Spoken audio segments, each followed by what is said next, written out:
ऋषभ के पिता एक बिजनेसमैन हैं।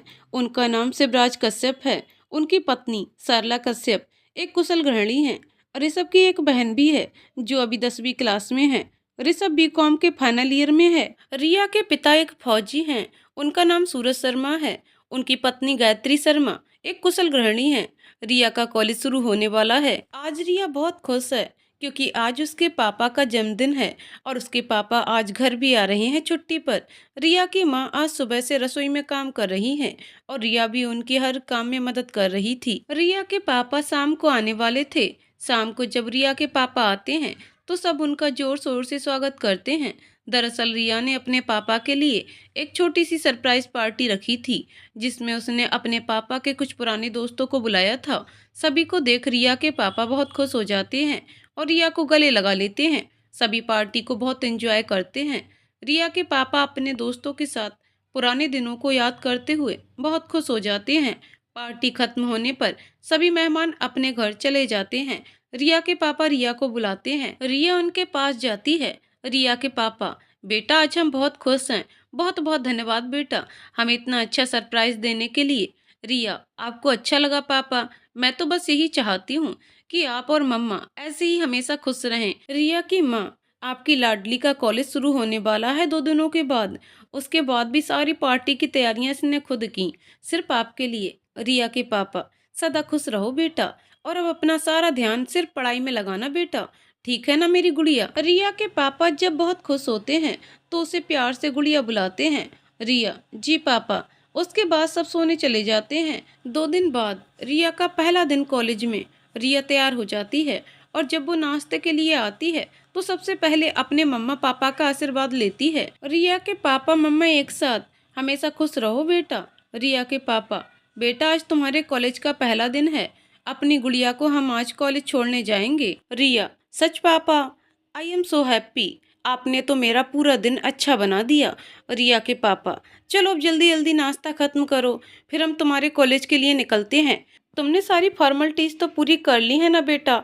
रिया, जी पापा, बस आज आइडेंटिटी कार्ड लेना है लाइब्रेरी के लिए। रिया के पापा, ओके बेटा, हमें भी तुम्हारे प्रिंसिपल से मिलना था तो हम मिल लेंगे। रिया, ओके पापा। नाश्ते के बाद रिया अपने पापा के साथ कॉलेज के लिए निकल जाती है। रिया के कॉलेज में प्रिंसिपल का ऑफिस। रिया के पापा, may I come in sir? Principal, mister Sharma please come. Riya के पापा प्रिंसिपल सर को पहले से जानते थे। Riya, good morning sir. Principal, good morning Riya, how are you? Riya, I am fine sir, thank you. Principal, Sharma ji कैसे हैं आप? रिया के पापा, हम बिल्कुल ठीक हैं प्रिंसिपल साहब। रिया, ओके पापा मैं चलती हूँ। रिया के पापा, ओके बेटा। रिया अपने क्लास में जाती है। उसके बाद कॉलेज खत्म कर वो अपने घर वापस आ जाती है। कुल मिलाकर उसका पहला दिन कॉलेज में बहुत अच्छा जाता है। रिया का कॉलेज शुरू हो गया। दूसरी तरफ ऋषभ भी रिया के कॉलेज में ही पढ़ता था, पर उनकी मुलाकात नहीं हुई क्योंकि वो 3rd ईयर में था और वो कॉलेज कम ही आता था। पर जल्द ही वो मिले। कॉलेज का कोई फंक्शन था। रिया ने डिबेट में हिस्सा लिया था। वही ऋषभ और उनके फ्रेंड सीनियर होने के कारण फंक्शन को संभाल रहे थे। रिया के डिबेट कंपटीशन में रिया को फर्स्ट प्राइज मिला। उस दिन पहली बार ऋषभ ने रिया को देखा। पहली नजर में ही रिया उसे एक अच्छी और समझदार लड़की लगी। जब रिया को प्राइज मिला, ऋषभ उसके पास गया उसे बधाई देने। Rishabh, hi Riya, I am Rishabh. Riya, hello Rishabh, congrats. Riya, thanks. उसके बाद ऋषभ चला गया। रिया को भी ऋषभ पहली नजर में काफी सुलझा हुआ लड़का लगा। कुछ दिनों के बाद ऋषभ का कॉलेज खत्म हो गया। इस बीच कई बार दोनों ने एक दूसरे को देखा पर कभी बात नहीं हुई, लेकिन जब भी दोनों की नजरें मिलती दोनों के चेहरे पर स्माइल आ जाती थी। 1 साल बाद रिया एक बार शाम में मार्केट गई थी कुछ खरीदारी करने के लिए और वापस आते वक्त उसे थोड़ा ज्यादा टाइम लग गया क्योंकि मार्केट में उसकी बचपन की सहेली मिल गई थी। जब रिया की मम्मा ने कॉल किया तब रिया को होश आया कि वो लेट हो गई है। वापसी में उसकी स्कूटी खराब हो गई। रिया के पापा ड्यूटी में थे, इसलिए वो अपनी मम्मा को कॉल कर अपनी सिचुएशन बताती है और साथ ही ये भी कहती है कि वो जल्द से जल्द आ जाएगी। रिया टैक्सी का वेट कर रही होती है कि तभी एक बाइक उसके सामने से गुजरती है। फिर बाइक मोड़कर वापस उसके सामने खड़ी हो गई। वो ऋषभ था। ऋषभ ने रात में रिया को अकेले परेशान खड़े देख लिया था और उसने अपनी बाइक रोकी। पहले तो रिया थोड़ी घबरा गई, पर तुरंत ही उसने खुद को संभाल लिया। पर जब उसने ऋषभ को देखा तो वह भी उसे पहचान गई। ऋषभ, हाय रिया, एनी प्रॉब्लम? रिया, हेलो ऋषभ जी, दरअसल मेरी स्कूटी खराब हो गई और मैं टैक्सी का वेट कर रही थी। ऋषभ, अगर तुम्हें सही लगे तो मैं तुम्हें तुम्हारे घर छोड़ देता हूँ। रिया, इसकी कोई जरूरत नहीं है ऋषभ जी, मैं चली जाऊंगी। ऋषभ, देखो रिया, बहुत रात हो गई है और इस तरह से मैं तुम्हें अकेले भी नहीं छोड़ सकता, तो तुम चल सकती हो मेरे साथ। पर अगर तुम्हें मुझ पर भरोसा ही नहीं है तो कोई बात नहीं। रिया, ऋषभ जी, ऐसी कोई बात नहीं, मुझे टैक्सी मिल जाएगी। ऋषभ, ओके रिया, पर मैं तुम्हें अकेले भी नहीं छोड़ सकता, तो मैं थोड़ी देर रुकता हूँ। अगर तुम्हें टैक्सी मिल जाती है तो तुम चले जाना, अगर नहीं तो तुम मेरे साथ चलोगी। रिया, ओके। रिया ने ऋषभ के व्यवहार में बहुत अपनापन महसूस किया, पर उसे कहीं ना कहीं डर भी लग रहा था। जब बहुत देर तक टैक्सी नहीं आई तो भी ऋषभ वेट ही कर रहा था।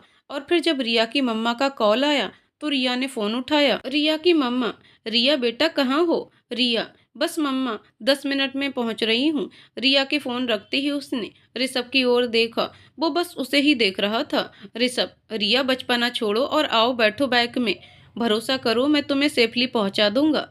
रिया के पास और कोई रास्ता भी नहीं था, इसलिए वो आकर बाइक में बैठ गई। ऋषभ ने रिया के घर का पता पूछा और बाइक उसके घर की तरफ मोड़ दी। रास्ते में ऋषभ ने रिया से बिल्कुल बात नहीं की, क्योंकि कहीं ना कहीं उसे ये समझ आ गया था कि रिया अनकंफर्टेबल फील कर रही है, पर वो उसे अकेला भी नहीं छोड़ सकता था। ऋषभ ने रिया के घर के बाहर बाइक रोकी। रिया बाइक से उतर गई। Rishabh, okay Riya, bye. Riya, thank you Rishabh ji, मेरी मदद करने के लिए, और सॉरी क्योंकि मैंने पहले आप पर भरोसा नहीं किया। ऋषभ, इट्स ओके रिया, कोई बात नहीं। रिया, बाय ऋषभ जी। ऋषभ, बाय रिया। रिया अपने घर के अंदर चली जाती है और ऋषभ अपने घर चला जाता है। रिया जैसे ही घर के अंदर आती है उसकी मम्मा उसे गले लगाकर रोने लगती हैं। रिया की मम्मा, रिया तुम्हें अंदाजा भी नहीं है हम कितना परेशान हो गए थे बेटा।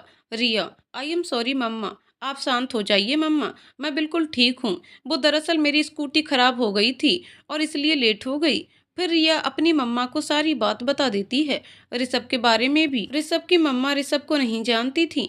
ऋषभ की मम्मा, ये ऋषभ कौन है रिया? रिया, मम्मा वो ऋषभ जी कॉलेज में मेरे सीनियर थे। रिया की मम्मा, अच्छा बेटा, अगर उन्होंने तुम्हारी मदद की तो तुमने उसे घर क्यों नहीं बुलाया? रिया, मम्मा वो उस समय मुझे कुछ समझ ही नहीं आया। रिया की मम्मा, कोई बात नहीं बेटा, अगली बार ध्यान रखना, अब आराम करो बेटा, तुम थक गई होगी। रिया, ओके गुड नाइट मम्मा। रिया की मम्मा, गुड नाइट बेटा। रिया अपने कमरे में सोने की कोशिश कर रही थी, पर उसे बार बार ऋषभ का ख्याल आ रहा था। थोड़ी देर बाद उसे थकान के कारण उसे नींद आ गई। ऋषभ भी अपने घर आ गया। दरवाजा उसकी बहन अनु ने खोला। अनु, भाई आज बहुत देर हो गई। ऋषभ, हाँ अनु, कुछ काम आ गया था। ऋषभ अपने कमरे में बैठा है। उसे बार बार रिया का मासूम चेहरा याद आ रहा था। उसे रिया की बातें याद आ रही थी। वो रिया को याद कर मुस्कुराने लगा। फिर थोड़ी देर बाद उसे भी नींद आ गई। कुछ दिनों के बाद ऋषभ अनु के साथ मॉल में शॉपिंग के लिए जाता है और रिया भी वहां होती है। रिया कोई ड्रेस देख रही होती है कि ऋषभ और अनु उसी शॉप में आते हैं। ऋषभ जैसे ही रिया को देखता है वो मुस्कुराने लगता है। अनु ये देख लेती है। अनु, क्या बात है भाई, आप मुस्कुरा रहे हैं? पहले तो आप आ नहीं रहे थे, मम्मा ने कहा तो ही आप मुझे लेकर आए हो, और अभी आपके मुस्कुराने की वजह मुझे समझ नहीं आई। ऋषभ, तू अपना दिमाग कम चला और जा शॉपिंग कर। अनु, पर भाई। ऋषभ, अनु मैंने कहा ना जाओ, और जो भी पसंद आए ले लेना। ओके अनु, ओके भाई। अनु चली जाती है और ऋषभ वहीं खड़े खड़े रिया को देखने लगता है। रिया आज बहुत खूबसूरत लग रही थी। रिया जैसे ही ड्रेस लेके निकल रही थी उसकी नजर ऋषभ से मिली। रिया ऋषभ के पास आ गई। ऋषभ का दिल अचानक से जोर जोर से धड़कने लगा। उसे समझ नहीं आया कि क्या हो रहा है। रिया, हेलो ऋषभ जी। ऋषभ अभी भी रिया को एक टक देख रहा था। उसे रिया की आवाज सुनाई ही नहीं दी। रिया ऋषभ के आगे हाथ हिलाकर, ऋषभ जी आप ठीक तो हैं? ऋषभ को तब होश आता है कि रिया सामने खड़ी है। ऋषभ, हाय रिया, कैसी हो तुम? रिया, मैं तो बिल्कुल ठीक हूँ, पर आप कुछ ठीक नहीं लग रहे हैं। ऋषभ, मुझे मुझे क्या हुआ है? कुछ भी तो नहीं, मैं बिल्कुल ठीक हूँ। रिया, ओके ऋषभ जी, आप भी यहाँ शॉपिंग के लिए आए हैं? ऋषभ, नहीं वो। ऋषभ अपनी बात पूरी करता उससे पहले ही अनु आ गई। अनु, ये मेरे साथ आए हैं। पर भाई ये कौन है? ऋषभ, अनु ये रिया है, कॉलेज में मेरी जूनियर थी। और रिया, ये मेरी छोटी बहन है अनु। रिया, हाय अनु। अनु, हेलो। अनु आगे कुछ बोलती उससे पहले ही दुकानदार ने उससे बुला लिया उसकी ड्रेस दिखाने के लिए। अनु, भाई मैं थोड़ी देर में आती हूँ। ऋषभ, हम। रिया, ऋषभ जी मुझे आपसे कुछ बात करनी है। ऋषभ, क्या बात है रिया? रिया, वो मैं कह रही थी कि थैंक्स। ऋषभ, थैंक्स पर किस लिए? रिया, उस दिन आपने मेरी मदद की, अगर उस दिन आप नहीं आते तो पता नहीं मैं घर कैसे जाती। ऋषभ, क्या रिया तुम भी? मैंने कोई बड़ा काम नहीं किया, मैंने जो भी किया वो मेरा फर्ज था। वैसे भी तुमने मुझे उस दिन थैंक्स कहा तो था, फिर आज क्यों? रिया अपना हाथ आगे करते हुए, फ्रेंड्स। ऋषभ, क्या मतलब? रिया, क्या आप मेरे फ्रेंड बनेंगे? ऋषभ, जरूर। ये कहते ही ऋषभ रिया से हाथ मिलाता है। ऋषभ, आइसक्रीम खाओगी? रिया, क्या? ऋषभ, अरे आज एक नई फ्रेंड बनाई है मैंने, तो आइसक्रीम नहीं खाओगी अपने इस फ्रेंड के साथ? रिया, हाँ जरूर। ऋषभ जी, आप अनु को भी बुला लीजिए। ऋषभ, वो सब तो ठीक है, पर अब तो हम फ्रेंड्स हैं, राइट? रिया अपना सर हाँ में हिला देती है। ऋषभ, फिर मुझे सिर्फ ऋषभ ही कहो, मेरे सारे फ्रेंड्स मुझे ऋषभ ही कहते हैं। रिया, ओके ऋषभ जी। ऋषभ, फिर से। Riya, sorry Rishabh. Rishabh, thanks better. Anu वापस आती है तो ऋषभ उससे आइसक्रीम के लिए पूछता है। अनु मान जाती है और फिर तीनों आइसक्रीम पार्लर की तरफ चले जाते हैं। सब आइसक्रीम खाते हैं, साथ में थोड़ी बहुत बातचीत भी होती है। मॉल से बाहर आने के बाद ऋषभ रिया से, घर कैसे जाओगी तुम?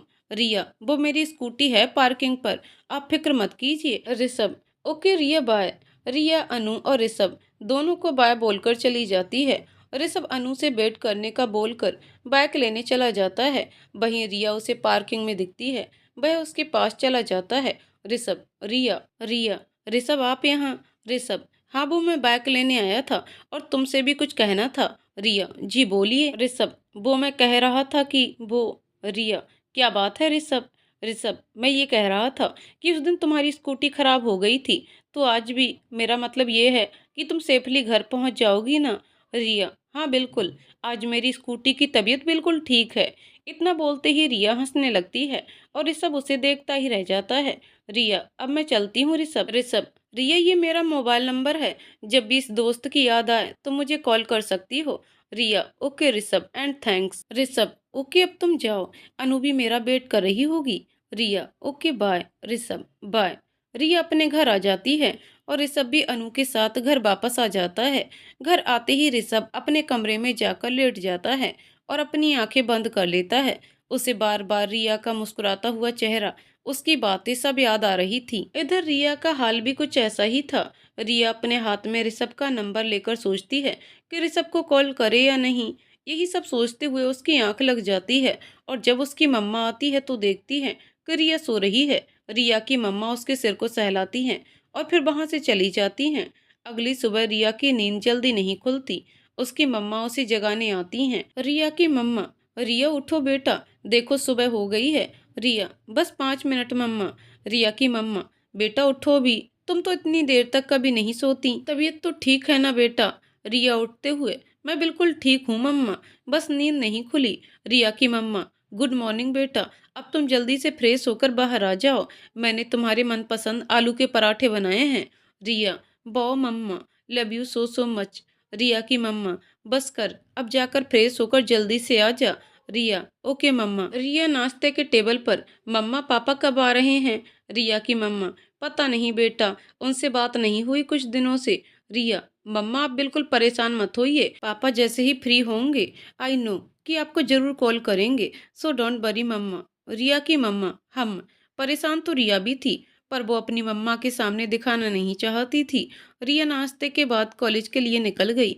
इस परेशानी में वह ऋषभ को कॉल करना भूल गई। कुछ दिनों के बाद रिया की मम्मा को रिया के पापा का कॉल आया। रिया उस वक्त घर पर ही थी। उसने भी पापा से बात की। अब वो खुश थी, कारण उसके पापा से उसकी बात हुई थी और उसके पापा ने उसे बताया कि वो कुछ दिनों से आने वाले हैं। पर ये उसकी मम्मा के लिए सरप्राइज था, इसलिए रिया ने अपनी मम्मा से कुछ नहीं कहा। कुछ दिनों के बाद रिया के पापा वापस आ रहे थे। उन्होंने रिया को मना कर दिया था कि वो उन्हें लेने स्टेशन ना आए, वो खुद ही टैक्सी कर आ जाएंगे। सूरज जी, रिया के पापा आज बहुत खुश हैं क्योंकि बहुत दिनों के बाद अपनी फैमिली से मिलने आने वाले हैं और आज उनकी शादी की सालगिरह भी थी, इसलिए वो कोई गिफ्ट भी लेना चाहते थे अपनी पत्नी के लिए। उन्होंने टैक्सी एक गिफ्ट शॉप पर रुकवाई और शॉप में चले गए। बहुत देर के बाद उन्हें एक गिफ्ट पसंद आया तो उन्होंने उसे पैक करवा दिया। उसके बाद जैसे ही वो गिफ्ट लेकर बाहर आए, अचानक एक बाइक वाले का बैलेंस बिगड़ा और वो उनके बिल्कुल पास से गुजरा, जिसे वो संभाल नहीं पाए और जमीन पर जा गिरे। उन्हें काफी चोट लगी। वो उठने की कोशिश कर रहे थे पर उठ नहीं पा रहे थे। तभी सब लोग उनके आसपास खड़े हो गए। उनमें से दो हाथ आगे आए जिसने उन्हें सहारा देकर उठाया। वो और कोई नहीं, ऋषभ था। ऋषभ, अंकल आपको ज्यादा तो नहीं लगी ना? सूरज जी, थैंक्स बेटा, हम बिल्कुल ठीक हैं। सूरज जी जैसे ही आगे बढ़ने लगे, उनके पैर में जोर का दर्द हुआ। शायद अचानक से गिरने से उनके पैर में मोच आ गई थी। ऋषभ, अंकल आप ठीक नहीं हैं, आप प्लीज मेरे साथ हॉस्पिटल चलिए। सूरज जी, अरे नहीं बेटा, हम फौजी आदमी हैं, इतने से दर्द से कुछ नहीं होता। ऋषभ, आपने बेटा कहा है ना, तो मेरी बात मानिए और हॉस्पिटल चलिए। सूरज जी, ओके बेटा, पर उससे पहले मुझे घर पर बताना होगा क्योंकि सब मेरा वेट कर रहे होंगे। ऋषभ, जी अंकल। ऋषभ टैक्सी रुकवाता है और सहारा देकर सूरज जी को टैक्सी की पिछली सीट पर बैठाता है और खुद आगे बैठ जाता है। सूरज जी रिया को कॉल करते हैं कि उन्हें थोड़ी देर हो जाएगी। वो एक्सीडेंट के बारे में रिया को कुछ नहीं बताते क्योंकि वो जानते थे कि रिया बहुत परेशान हो जाती और सीधा हॉस्पिटल पहुंच जाती। हॉस्पिटल में डॉक्टर ऋषभ को बताते हैं कि सूरज जी के पैर में थोड़ा स्प्रेन है, कोई सीरियस बात नहीं है। इतना सुनते ही सूरज जी ऋषभ से कहते हैं कि हम तो पहले ही कह रहे थे पर तुमने ही नहीं सुना। डॉक्टर, आप बहुत लकी हो सर, जो आपका बेटा आपका इतना ख्याल रखता है। सूरज जी, डॉक्टर बिल्कुल सही कहा आपने, हम बहुत खुशनसीब होते अगर ये हमारे बेटे होते, पर ये हमारे बेटे नहीं हैं। हमारा जब एक्सीडेंट हुआ तो ये वहीं थे और हमारे मना करने के बाद भी हमें आपके पास ले आए। ऋषभ, अंकल ये तो मेरा फर्ज था। डॉक्टर, वेल डन बेटा, अब आप इन्हें घर ले जा सकते हैं। पर सूरज जी, आप कुछ दिन तक आपके पैर पर ज्यादा भार मत दीजिएगा। जी ओके डॉक्टर। सूरज हॉस्पिटल के बाहर, सूरज जी थैंक्स बेटा, तुमने बहुत मदद की हमारी, अब तुम घर जाओ, हम खुद ही घर चले जाएंगे। ऋषभ, अंकल मैंने कुछ नहीं किया और वैसे भी आप लोग जो देश के लिए कर रहे हैं उसके सामने ये कुछ भी नहीं है। सूरज जी, तुमने अपना नाम तो बताया ही नहीं। ऋषभ, ऋषभ कश्यप। सूरज जी, तो ऋषभ क्या कर रहे हो अभी? ऋषभ, कॉलेज के बाद पापा के बिजनेस को बढ़ाने में ही उनका साथ दे रहा हूँ। सूरज, ओके बेटा, अब मैं चलता हूँ। ऋषभ, अंकल मैं आपको आपके घर तक छोड़ देता हूँ, वैसे भी डॉक्टर ने मना किया है आपको पैर पर ज्यादा भार देने के लिए। सूरज जी, तुम तो मेरी बेटी की तरह हो, बिल्कुल जिद्दी। चलो ठीक है, मैं तुम्हें रास्ता बताता हूँ। ऋषभ और सूरज जी टैक्सी में बैठ जाते हैं। जैसे ही टैक्सी घर के पास आकर रुकती है, ऋषभ के चेहरे पर एक बड़ी सी स्माइल आ जाती है। वो रिया के घर के सामने खड़ा था। वह सूरज जी को सहारा देकर गाड़ी से उतरता है। ऋषभ, ओके अंकल, अब मैं चलता हूँ। ऋषभ मन ही मन सोच रहा होता है, काश वो रिया से एक बार मिल ले। सूरज जी, ऋषभ तुमने हमारी इतनी बड़ी मदद की तो हम तुम्हें ऐसे ही जाने नहीं दे सकते, तुम अंदर चलो हमारे साथ। ऋषभ को तो जैसे मन की मुराद पूरी हो गई हो, वो जल्दी से अपना सर हाँ में हिला देता है। ऋषभ और सूरज जी दरवाजे के पास जाकर बेल बजाते हैं। दरवाजा रिया ने ही खोला। वो जैसे ही अपने पापा को देखती है बहुत खुश हो जाती है। रिया, पापा आपको इतनी देर कैसे हो गई? आपको पता है मैं कब से आपका इंतजार कर रही थी। सूरज जी, बस कर मेरी गुड़िया, अब आ गया हूँ ना। अब तक रिया ने ऋषभ को नहीं देखा था, पर जैसे ही उसकी नजर ऋषभ पर पड़ती वो हैरान हो जाती है। रिया ऋषभ को देखकर आप, रिया कुछ आगे कहती उससे पहले ही सूरज जी ने कहा, बेटा ये ऋषभ है, आज जिन्होंने हमारी बहुत हेल्प की। ये कहते हुए सूरज जी ऋषभ के साथ घर के अंदर आ जाते हैं। रिया की मम्मा रिया के पापा को देखकर बहुत खुश हो जाती हैं। वो उनसे बात करने लगती हैं। इधर ऋषभ और रिया एक दूसरे को देख रहे थे। रिया अभी भी यही सोच रही थी कि ऋषभ उसके पापा के साथ कैसे। सूरज जी, ऋषभ तुम थोड़ी देर बैठो, हम थोड़ा फ्रेश होकर आते हैं। Rishabh, okay uncle. सूरज जी अपने कमरे में चले जाते हैं रिया की मम्मा भी उनके साथ जाती हैं। इधर रिया और ऋषभ अकेले थे। ऋषभ, रिया कैसी हो तुम? रिया, मैं बिल्कुल ठीक हूँ। ऋषभ, आप कैसे हैं? ऋषभ, बिल्कुल फिट एंड फाइन। रिया, मुझे तुमसे कुछ बात करनी थी। रिया, जी कहिए। तभी सूरज जी आ जाते हैं। सूरज जी, गायत्री जी, रिया की मम्मा, इनसे मिलिए, ये है ऋषभ। बहुत ही प्यारा बच्चा है, इसने आज हमारी बहुत मदद की। गायत्री जी, वो कैसे? सूरज जी सभी को एक्सीडेंट के बारे में बताते हैं कि कैसे वो गिरे और कैसे ऋषभ ने उनकी हेल्प की। गायत्री जी ऋषभ से, तुम्हारा बहुत बहुत धन्यवाद बेटा। ऋषभ, ये तो मेरा फर्ज था आंटी। गायत्री जी, रिया बेटा सबके लिए चाय बना दो। रिया किचन में चली जाती है और चाय चढ़ा देती है। रिया ऋषभ के बारे में सोच रही थी कि कितना अच्छा लड़का है ऋषभ, उससे पहले मेरी मदद की और आज पापा की। रिया ऋषभ के बारे में सोचकर मुस्कुरा रही होती है। तभी गायत्री जी भी वहां आ जाती हैं। गायत्री जी, रिया क्या कर रही हो बेटा? अभी चाय उफन जाती। रिया, सॉरी मम्मा, वो मेरा ध्यान नहीं रहा। गायत्री जी, कोई बात नहीं बेटा, तुम खाने के लिए कुछ निकालो, मैं चाय देखती हूँ। रिया, मम्मा मुझे आपको कुछ बताना था। गायत्री जी, अभी नहीं बेटा, वो ऋषभ और तुम्हारे पापा वेट कर रहे हैं चाय के लिए तो। रिया, मम्मा पहले सुनो तो। गायत्री जी, अच्छा बोल। रिया, मम्मा उस दिन जब मेरी स्कूटी खराब हो गई थी और मैं लेट घर आई थी। गायत्री जी, हाँ बेटा, तुम्हारे कॉलेज के किसी सीनियर ने तुम्हारी मदद की थी। क्या नाम बताया था तुमने उसका? रिया, ऋषभ।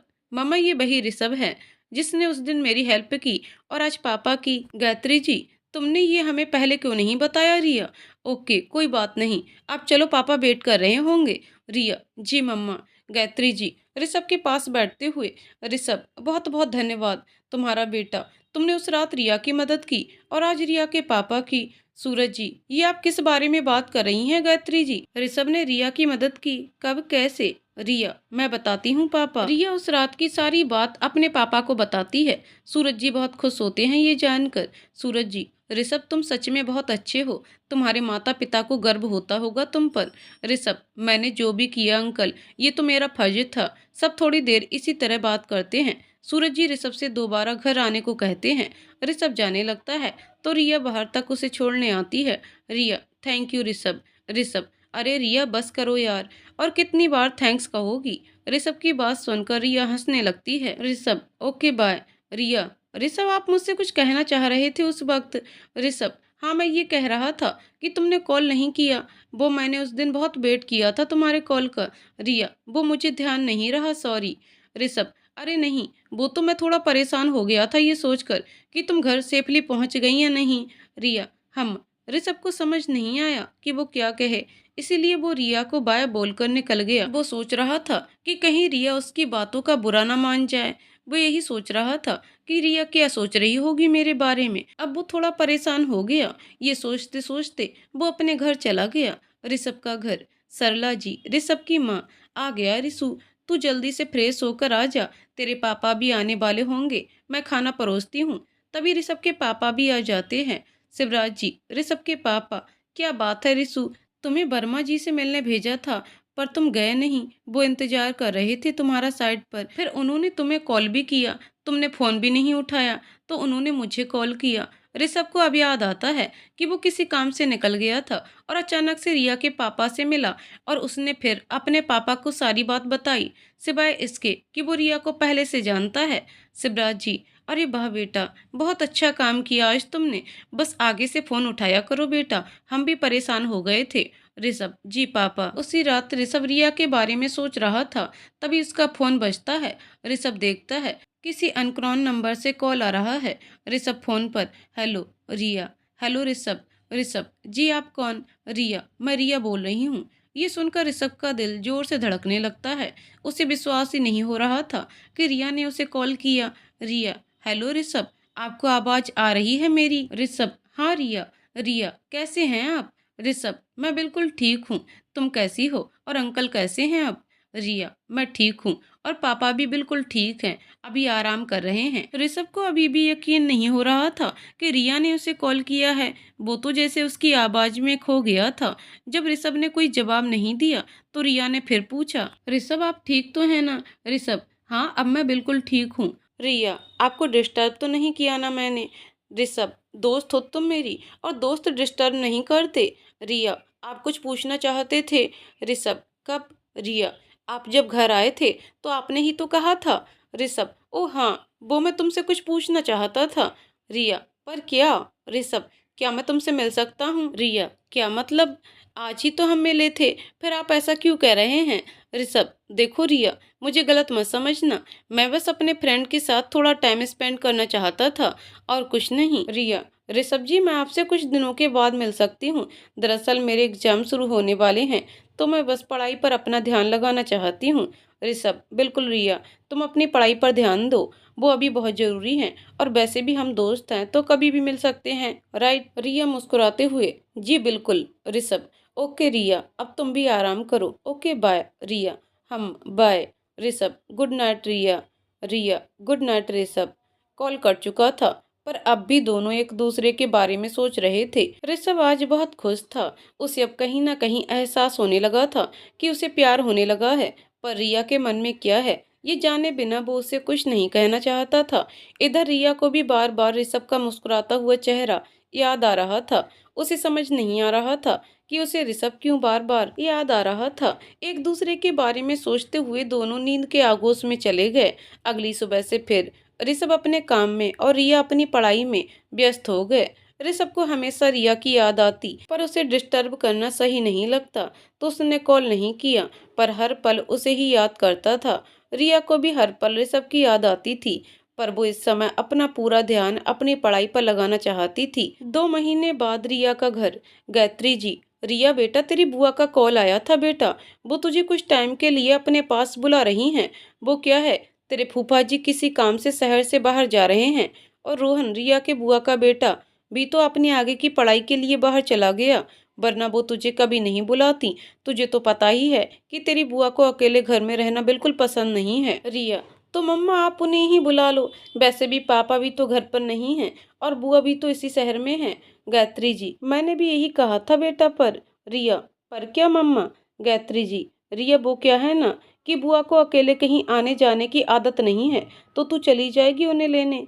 रिया, क्या मम्मा आप भी ना, बातों को कितना घुमाते हो, मैं चली जाती हूँ, ओके। गायत्री जी, बेटा तू अभी निकल जा, शाम तक वापस आ जाना अपनी बुआ को लेकर, ठीक है ना बेटा? रिया, जी मम्मा। रिया अपनी बुआ के घर टैक्सी से जाती है। टैक्सी से उतरकर रिया जैसे ही जाने लगती है, उसे ऋषभ की आवाज सुनाई देती है। ऋषभ, रिया। रिया, ऋषभ आप यहाँ कैसे? ऋषभ, मेरा घर यही है, पर तुम यहाँ कैसे? रिया, मेरी बुआ रहती हैं यहीं। ऋषभ, अच्छा रिया, तुम्हारे एग्जाम कैसे हुए? रिया, बहुत अच्छा, अब तो रिजल्ट आने पर पता चलेगा। ऋषभ, तुम तो हमेशा से ही काफी इंटेलिजेंट हो, मुझे आज भी याद है जब मैंने तुम्हें पहली बार डिबेट कंपटीशन में देखा था, तुमने क्या तर्क दिए थे, और तभी तुम्हें फर्स्ट प्राइज भी मिला था। रिया, थैंक यू ऋषभ। ऋषभ, तुमने मुझे कॉल नहीं किया। रिया, वो मैं ऋषभ, कोई बात नहीं, शायद मैं तुम्हें ज़्यादा ही परेशान कर रहा हूँ, सॉरी, मेरी कोई बात बुरी लगी हो तो। ये कहकर ऋषभ जाने लगा, पर रिया की आवाज़ सुन रुक गया। रिया, ऋषभ ऐसी कोई बात नहीं है, आपने मुझे बिल्कुल भी परेशान नहीं किया, वो तो मैंने ऐसे कभी किसी लड़के से बात नहीं की और न ही कॉल किया, तो मैं ही असहज महसूस कर रही थी। ऋषभ, तुम मुझ पर भरोसा कर सकती हो रिया। रिया, जानती हूँ। ऋषभ, मतलब? रिया, ऋषभ थैंक्स मुझे समझने के लिए। ऋषभ, रिया यहाँ पास ही में एक कॉफी हाउस है, अगर तुम्हें सही लगे तो। ऋषभ अपनी बात पूरी करता उससे पहले ही रिया ने हाँ में सिर हिला दिया। ये देखकर ऋषभ बहुत खुश हो गया। ऋषभ, तो चलें? रिया, हम कॉफी हाउस। ऋषभ और रिया आमने सामने बैठे, तभी वेटर आ गया। ऋषभ, क्या लोगी? रिया, ब्लैक कॉफी। ऋषभ वेटर से, 2 ब्लैक कॉफी। वेटर चला गया। ऋषभ, कुछ पूछूं तुमसे तो बताओगी? रिया, हम। ऋषभ, जब तुमने किसी लड़के से बात नहीं की तो उस दिन अचानक से कैसे मेरी तरफ फ्रेंडशिप के लिए अपना हाथ आगे बढ़ाया? रिया, पता नहीं क्यों लगा कि आप एक अच्छे फ्रेंड बन सकते हैं और आप पर भरोसा कर सकती हूँ, इसीलिए।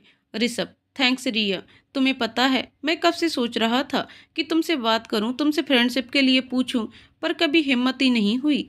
रिया, कब से मतलब? ऋषभ, कॉलेज टाइम से। रिया ऋषभ की यह बात सुनकर हंसने लगी।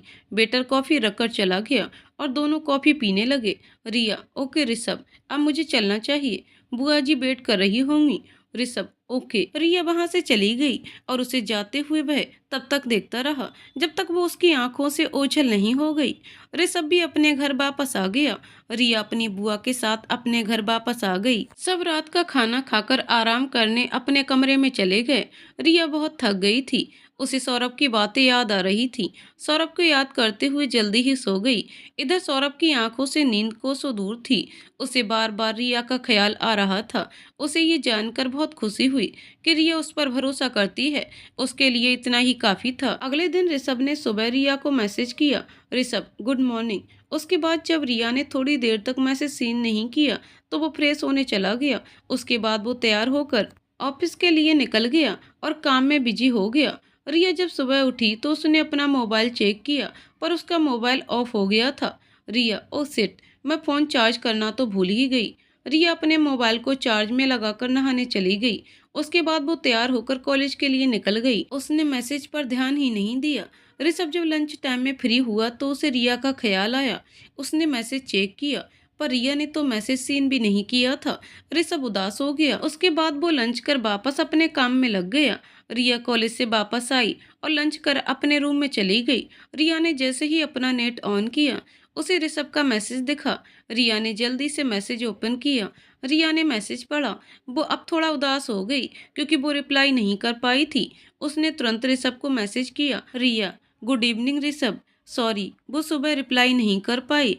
रिया ने ऋषभ को मैसेज भेजा और उसके मैसेज का वेट करने लगी। थोड़ी देर बाद वो थक कर सो गई। इधर ऋषभ अपने काम में व्यस्त था। जब रिया की नींद खुली तो उसने दोबारा मैसेज चेक किया तो ऋषभ ने सीन नहीं किया था। उसकी मम्मा उसे बुला रही थी तो वो मोबाइल कमरे में छोड़कर चली गई। ऋषभ ऑफिस से घर आया। वो बहुत थक चुका था इसलिए डिनर कर अपने रूम में चला गया। तभी उसके किसी क्लाइंट का कॉल आया और उसे कुछ मेल भेजना था। वह अपने मोबाइल से ईमेल भेजने लगा। तभी रिया का मैसेज भी दिखा। उसने तुरंत मैसेज ओपन किया और पढ़ा। मैसेज पढ़ते ही उसके चेहरे पर एक बहुत बड़ी स्माइल आ गई। उसकी दिन भर की थकान दूर हो गई। तभी उसने देखा कि रिया भी ऑनलाइन थी। उसने तुरंत मैसेज किया, ऋषभ हाय। रिया ने जब ऋषभ का मैसेज देखा तो रिप्लाई किया, रिया हेलो। ऋषभ तुमने डिनर किया? रिया हाँ, और आपने? ऋषभ हाँ अभी जस्ट। तभी ऋषभ का मोबाइल बजने लगा। उसने देखा कि उसी क्लाइंट का कॉल था जिसने उसे थोड़ी देर पहले कॉल किया था। उसे अचानक याद आया कि उसे मेल करना था। उसने फटाफट मेल भेजा और फिर रिया को मैसेज किया, ऋषभ सॉरी वो ऑफिस में बहुत काम था तो तुम्हारा मैसेज का रिप्लाई नहीं कर पाया। रिया कोई बात नहीं। ऋषभ तुम्हारी पढ़ाई कैसी चल रही है? रिया गुड। ऋषभ घर में सब कैसे हैं तुम्हारे? रिया सब ठीक हैं। आपने अपनी फैमिली के बारे में कुछ नहीं बताया। ऋषभ तुमने पूछा ही नहीं।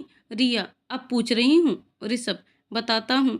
ऋषभ ने अपनी फैमिली के बारे में रिया को सब कुछ बताया और कुछ देर इसी तरह चैट करने के बाद दोनों बाय बोलकर सोने चले गए। कुछ दिनों तक इसी तरह दोनों मैसेज और कॉल के जरिए कभी कभी बात करते, बहुत कुछ जानने लगे थे एक दूसरे के बारे में। एक दिन जब ऋषभ ऑफिस से वापस आ रहा था तो उसकी बाइक के सामने एक पप्पी आ गया। उसे बचाने के चक्कर में ऋषभ गिर गया और उसका मोबाइल पता नहीं कहाँ गिर गया। उसने बहुत खोजा पर मोबाइल नहीं मिला। बहुत दुखी मन से घर आ गया। उसे ज्यादा दुख इस बात का था कि वो रिया से बात नहीं कर पाएगा क्योंकि अगले दिन उसे अपने ऑफिस के काम से बाहर जाना था।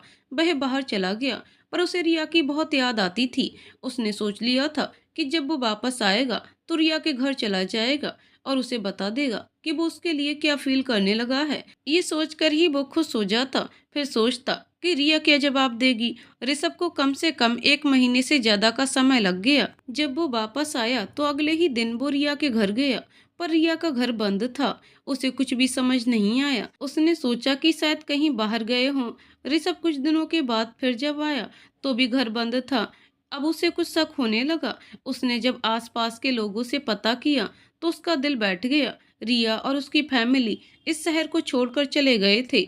इससे ज्यादा ऋषभ को कुछ भी पता नहीं चला। वो वापस अपने घर आ गया और चुपचाप अपने कमरे में चला गया। ऋषभ के आंसू रुकने का नाम नहीं ले रहे थे। वो सोच ही नहीं पाया कि ऐसा कुछ होगा। वो तो बहुत खुश था कि वो अपने प्यार का इजहार रिया से कर देगा। ऋषभ अपने आप को कोस रहा था कि क्यों उसने पहले रिया को नहीं बताया, क्यों उस दिन जब वो अपनी बुआ के घर आई थी तो उसकी बुआ का पता नहीं पूछा। अगर उसने पूछा होता तो उसकी बुआ से पता कर पाता कि वो कहाँ है, और क्यों उसने रिया का नंबर कहीं और लिख कर नहीं रखा। वो लगातार खुद को दोष दिए जा रहा था। रोते रोते वो थोड़ी देर में सो गया। थोड़ी देर बाद जब उसकी आंख खुली, फिर उसकी आंखों से झरझर आंसू बहने लगे। उसकी माँ उसे बुला रही थी पर उसने ध्यान नहीं दिया। जब उसकी माँ कमरे में आई, सौरभ के कमरे का दरवाजा लॉक था। इससे पहले कभी वह दरवाजा लॉक नहीं करता था। जब उसकी माँ ने उसे फिर से आवाज दी तब उसे होश आया। उसने अपने आंसुओं को साफ किया और दरवाजा खोला। सरला, रिसु क्या हुआ तुम्हें? तबीयत तो ठीक है ना बेटा? ऋषभ, हाँ माँ, मुझे क्या होगा? सरला, कब से आवाज दे रही हूँ बेटा, तेरे पापा का कॉल आया था, तू उनका फोन नहीं उठा रहा था तो उन्होंने मुझे कॉल किया। ऋषभ, माँ वो मैं सो गया था। अच्छा माँ, मैं चलता हूँ। सरला, पर कहाँ? ऋषभ, ऑफिस कुछ काम है, और हाँ मैं पापा से बात कर लेता हूँ। ऋषभ ऑफिस के लिए निकल गया। रास्ते में वो सोचने लगा कि वह ऐसे हिम्मत नहीं हार सकता।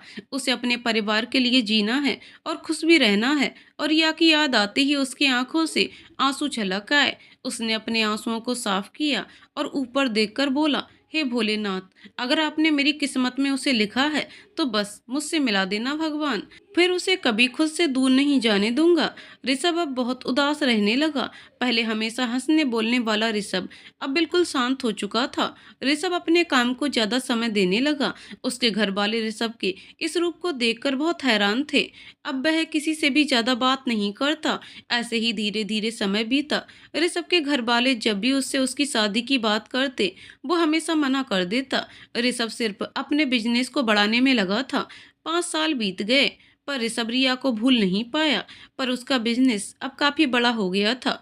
वो टॉप बिजनेसमैन में से एक बन गया था। ऋषभ के पापा को उस पर गर्व था क्योंकि ऋषभ उनके बिजनेस को इतना ऊपर ले गया था जितना उन्होंने कभी सोचा भी नहीं था। अब घर वाले ऋषभ की शादी के लिए बार बार पूछने लगे थे। ऋषभ हर बार मना कर देता। पर एक दिन जब शिवराज जी, ऋषभ के पापा, अपने दोस्त की बेटी का रिश्ता लेकर आए तो उसकी माँ ने भी बहुत जोर दिया। शिवराज जी, ऋषभ एक बार मिल तो लो लड़की से, अगर ना पसंद आए तो कोई बात नहीं। सरला जी, हाँ बेटा, तू हमेशा मना कर देता है और वजह पूछने पर चुप हो जाता है। ऋषभ, पापा मैं आपकी हर बात मानने को तैयार हूँ, पर ये नहीं, मैं अभी शादी नहीं कर सकता, प्लीज आप लोग मेरी बात समझिए। ये बोलकर ऋषभ अपने ऑफिस के लिए निकल गया। इन ऑफिस ऋषभ अपने केबिन में बैठा कुछ सोच रहा था। तभी पियोन अंदर आया और टेबल पर कॉफी रखकर बोला, good morning sir. Rishabh, good morning.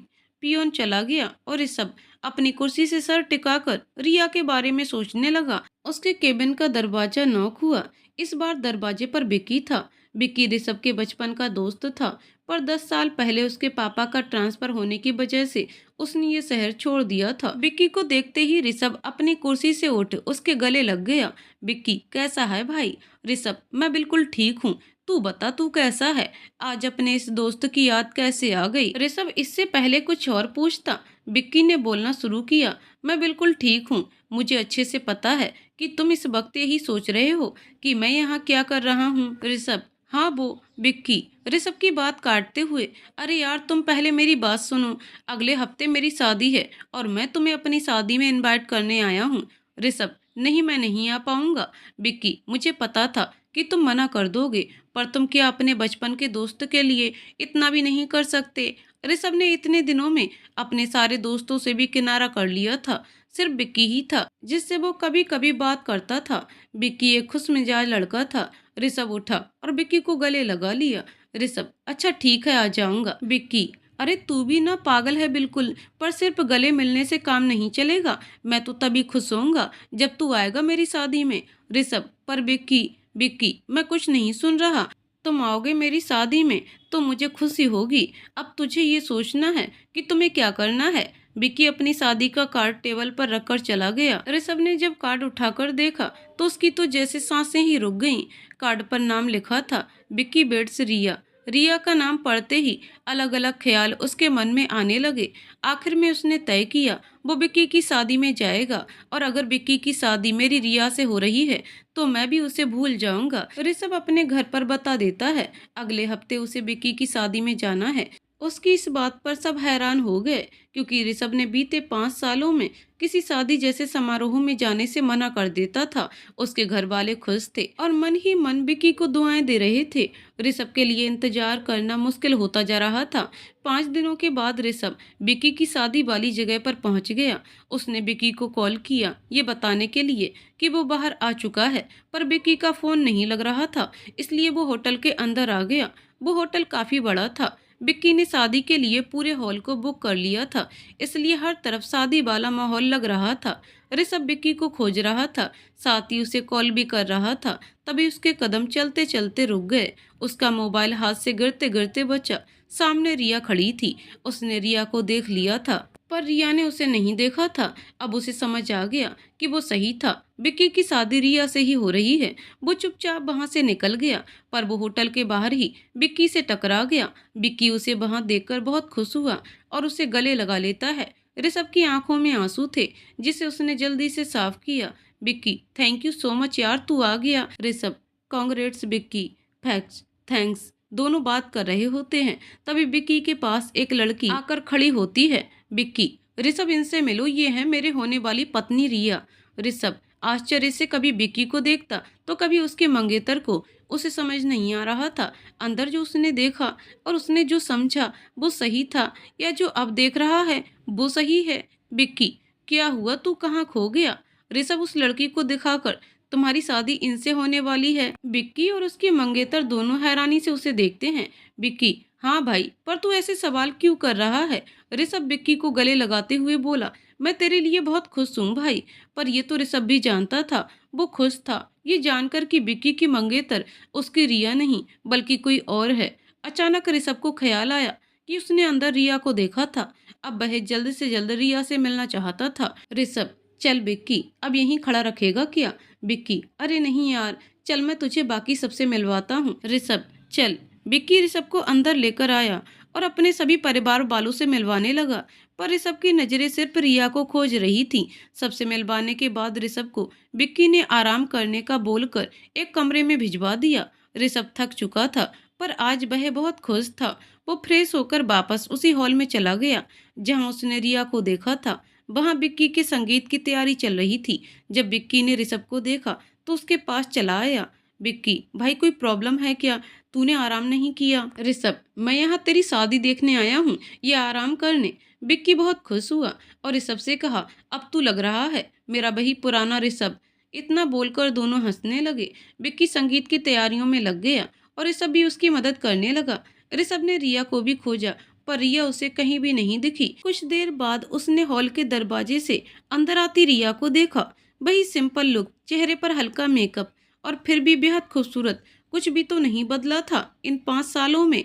अब तक रिया ने ऋषभ को नहीं देखा था, पर जैसे ही उसकी नजर ऋषभ पर पड़ी, एक पल को वो हैरान रह गई, पर अगले ही पल उसने खुद को समझा लिया। ऋषभ उसके पास आ रहा था उससे बात करने के लिए, पर जैसे ही ऋषभ उसके पास आया वो उसे बिना देखे ही ऐसे निकल गई जैसे ऋषभ कोई अजनबी हो। रिया की इस हरकत पर ऋषभ कैसे रिएक्ट करे उसे समझ नहीं आ रहा था। तभी विक्की ने उसे बुलाया और उसके पास चला गया। ऋषभ विक्की से बात कर रहा था और बीच बीच में रिया को भी देख रहा था, जो किसी से कुछ बात कर रही थी। एक बार भी उसने पलटकर ऋषभ को नहीं देखा। ये बात अंदर ही अंदर ऋषभ को परेशान कर रही थी। विक्की, क्या हुआ भाई, कुछ परेशान दिख रहा है? ऋषभ रिया को दिखाकर, वो कौन है? विक्की, कौन? रिया? तू उसके बारे में क्यों पूछ रहा है? ऋषभ, वो मेरे ही कॉलेज की है शायद, इसीलिए पूछा। विक्की, अच्छा, वो मेरी कजिन है, रुक मिलवाता हूँ अभी। ऋषभ, नहीं रहने दे, मैं खुद मिल लूंगा। विक्की, ओके, जैसी तेरी मर्जी। पता है ऋषभ, जब भी मैं तुम्हें देखता था मुझे रिया की याद आती थी। मेरे चाचू रिया के पापा के जाने के बाद वो एकदम से चुप हो गई, ना किसी से ज्यादा बात करती है। उसे हंसते हुए देखा तो जमाना हो गया है मुझे। अपनी शादी में भी जबरदस्ती अपनी कसम देकर बुलाया उसे। ऋषभ की आंखों में आंसू बहने लगे। उसने विक्की से पूछा, कब हुआ ये सब? मेरा मतलब रिया के पापा। विक्की, करीब 5 साल पहले। ऋषभ को समझ आ गया था कि क्यों रिया की फैमिली ने वो शहर छोड़ दिया। अब वो रिया से बात करने के लिए तड़प रहा था, पर सबके सामने नहीं। वो रिया से अकेले में बात करना चाहता था। कुछ देर बाद सब लंच के लिए जाने लगे तो रिया सीढ़ियों से ऊपर की ओर जाने लगी और ऋषभ भी उसके पीछे चला गया। रिया उस होटल के सबसे ऊपर बने छत पर चली गई, जहां इस वक्त कोई भी नहीं था। रिया वहां रखे बेंच पर बैठ गई। तभी ऋषभ उसके बगल में थोड़ी दूरी बनाकर बैठ गया। रिया ने एक बार भी उसकी ओर पलट कर नहीं देखा। ऋषभ, हाय। रिया ने अब ऋषभ की ओर देखा, पर कोई जवाब नहीं दिया। ऋषभ, रिया बात तो करो। अगर कोई परेशानी है तो तुम मुझसे शेयर कर सकती हो। रिया, सॉरी, पर मैं किसी अजनबी से अपनी प्रॉब्लम शेयर नहीं करती। ऋषभ, तुम नाराज हो मुझसे? पर क्यों? मेरी गलती ही बता दो। रिया, आप हैं कौन? ऋषभ, मैं तुम्हारा दोस्त हूँ रिया। तुम भूल गई, तुमने ही पहला हाथ बढ़ाया था। रिया, हाँ, यही तो गलती कर दी मैंने। पहली बार किसी पर भरोसा किया था मैंने, और उसका फल भी देख लिया मैंने। जब मुझे तुम्हारी सबसे ज्यादा जरूरत थी, तब कहाँ थे तुम? तोड़ दिया तुमने मेरा भरोसा। खत्म हो गया सब कुछ। रिया अब रोने लगी थी। ऋषभ से जब उसके आंसू देखे नहीं गए तो उठकर खड़ा हो गया। उसकी आंखों में भी आंसू थे, पर वो रिया से छुपा रहा था। ऋषभ, तुम सही हो शायद। अगर मेरी वजह से तुम्हारा दिल दुखा हो तो माफी चाहता हूँ। अब मैं तुम्हें कभी परेशान नहीं करूंगा। I am sorry. ये बोलकर ऋषभ वहां से निकल गया। रिया उसके जाते ही जोर जोर से रोने लगी। रिया, एक बार फिर चले गए तुम। एक बार फिर खो दिया मैंने तुम्हें। पर मैं और कर भी क्या सकती थी? तुम पर फिर से भरोसा नहीं कर सकती थी। अगर इस बार तुम मेरी जिंदगी में आकर वापस चले जाते तो मैं टूट जाती ऋषभ। पता नहीं कब कैसे प्यार हो गया था तुमसे। बहुत प्यार करने लगी थी तुमसे, और जब एहसास हुआ मुझे इस प्यार का, तो सोचा कि पापा से पहले बात करूं इस बारे में। मुझे यकीन था कि पापा मान जाएंगे। वो अपनी गुड़िया को दुखी देख नहीं सकते। पर जब पापा चले गए तो पहली बार टूटी थी मैं। पर जब तुम्हारा ख्याल आया तो सोचा चाहे कुछ भी हो जाए, तुम मेरा साथ कभी नहीं छोड़ोगे। कितना कॉल किया था मैंने तुम्हें, पर तुम्हारा फोन नहीं लगा। मैं हार गई थी। कितने दिनों तक मैंने तुम्हारा इंतजार किया, तुम कॉल करोगे, पर तुमने एक कॉल भी नहीं किया। तो अब क्यों वापस आए मेरी जिंदगी में ऋषभ? क्यों? क्यों, आखिर क्यों? रिया बोलती जा रही थी और रोती जा रही थी। आज उसने बहुत पुराना गुस्सा जो था वो निकाल रही थी, पर सुनने वाला कोई नहीं था, क्योंकि ऋषभ तो पहले ही जा चुका था। ऋषभ को लग रहा था कि रिया उसके वजह से परेशान हो गई है। उसे लग रहा था कि रिया के आंसुओं की वजह वही है, और वो उससे दूर रहेगा तो रिया खुश रहेगी। पर सच्चाई तो कुछ और थी। प्यार तो दोनों तरफ से था, पर हालात और समय सही नहीं था। ऋषभ रोते हुए अपने कमरे में आ गया और अपना सामान पैक करने लगा। अब वो और यहाँ नहीं रुकना चाहता था। जब ऋषभ लंच के लिए नहीं आया तो विक्की उसे खोजते हुए उसके कमरे में गया। वह हैरान रह गया ये देखकर कि जो ऋषभ थोड़ी देर पहले उसकी शादी की तैयारी कर रहा था, अब वो जाने की तैयारी कर रहा था। पर क्यों? ऋषभ ऐसा क्यों कर रहा है? उसे समझ नहीं आ रहा था। विक्की जब ऋषभ के सामने आकर खड़ा हो गया, विक्की हैरान हो गया ये देखकर कि ऋषभ रो रहा था। उसकी आंखों से लगातार आंसू बह रहे थे और बार बार वो उन्हें साफ कर रहा था। विक्की से ऋषभ की ये हालत देखी नहीं गई। उसने उसे खींचकर गले से लगा लिया। विक्की का सहारा पाते ही ऋषभ जोर जोर से रोने लगा। विक्की ने भी उसे नहीं रोका। विक्की इतना तो जानता था ऋषभ की जिंदगी में कोई तो प्रॉब्लम है, पर वो ये नहीं जानता था कि ऋषभ क्या छुपा रहा है। ऋषभ जब थोड़ा शांत हुआ तो विक्की ने उसे बेड पर बिठाया और उसे पानी पिलाया। विक्की, क्या बात है ऋषभ? अपने दुख को शेयर करके देखो, शायद तुम्हारा कुछ दर्द कम हो जाए। ऋषभ, मुझे यहाँ से जाना होगा। मैं उसे और तकलीफ नहीं दे सकता। विक्की, ये क्या बोल रहे हो? मुझे कुछ समझ नहीं आ रहा। तुम्हारे यहाँ रहने से किसी तकलीफ होगी? ऋषभ, मुझे जाना होगा अभी यहाँ से। ऋषभ ने अपना सामान उठाया और जाने लगा तो विक्की ने उसका रास्ता रोक लिया। विक्की, जब तक तुम मुझे बता नहीं देते मैं तुम्हें जाने नहीं दूंगा। प्लीज अब बता भी दो। ऋषभ हार कर बेड में बैठ जाता है और विक्की को सब कुछ बता देता है। उसकी और रिया की पहली मुलाकात, उसका रिया को लिफ्ट देना, फिर रिया के पापा की हेल्प करना, फिर उनकी दोस्ती, फिर उनका मिलना, और फिर उसका मोबाइल खोना और उसका शहर से बाहर चले जाना। सब कुछ डिटेल में वो विक्की को बता देता है। जो अभी थोड़ी देर पहले उसकी रिया से बात हुई, वो भी। विक्की जितना हैरान था उतना ही खुश भी कि ऋषभ रिया से इतना प्यार करता था। पर रिया की बात उसे समझ नहीं आई। रिया के स्वभाव में पिछले 5 सालों में उसने जो अंतर देखा था, उसकी वजह वो उसके पापा की डेथ को समझ रहा था। पर अब उसे समझ आ रहा था कि रिया भी कहीं ना कहीं ऋषभ को पसंद करती है, तभी तो ऋषभ के चले जाने से वो गुस्सा थी। अब उसे क्या करना था, वो ये सोच ही रहा था कि ऋषभ अपना सामान लेकर निकल पड़ा। विक्की ऋषभ को रोकते हुए, अरे ऋषभ रुक तो। ऋषभ, अब क्या, तुझे बता तो दिया कि मैं यहाँ नहीं रुक सकता। विक्की, अरे मेरे भोले भंडारी, इतना बड़ा बिजनेस चलाता है, पर अभी जब अपने दिमाग का उपयोग करना चाहिए तो तू भाग रहा है। ऋषभ, तू क्या बोल रहा है, मुझे समझ नहीं आया। विक्की, अच्छा ये बता, रिया तुमसे गुस्सा क्यों है? ऋषभ, क्योंकि उसके बुरे वक्त में मैं उसके साथ नहीं था, मैं नहीं निभा पाया अपनी दोस्ती। विक्की, अच्छा ये बता, जब तुझ पर कोई मुसीबत आती है तो तू क्या करता है? सब, क्या कहना चाह रहे हो? विक्की, साफ साफ कहो। विक्की, मेरे प्यारे दोस्त, जब हमें कोई तकलीफ होती है तो हम अपनों का सहारा लेते हैं। रिया को उस वक्त तुम्हारी जरूरत थी, तुम नहीं थे तो उसका भरोसा खो गया। उसे लगता है कि तुम उससे दूर चले गए थे। उसे बताओ कि क्या हुआ था। उसे ये बताओ कि तुम उससे कितना प्यार करते हो, कि अभी भी इंतजार कर रहे थे सिर्फ उससे मिलने का, उससे अपने दिल की बात कहने का।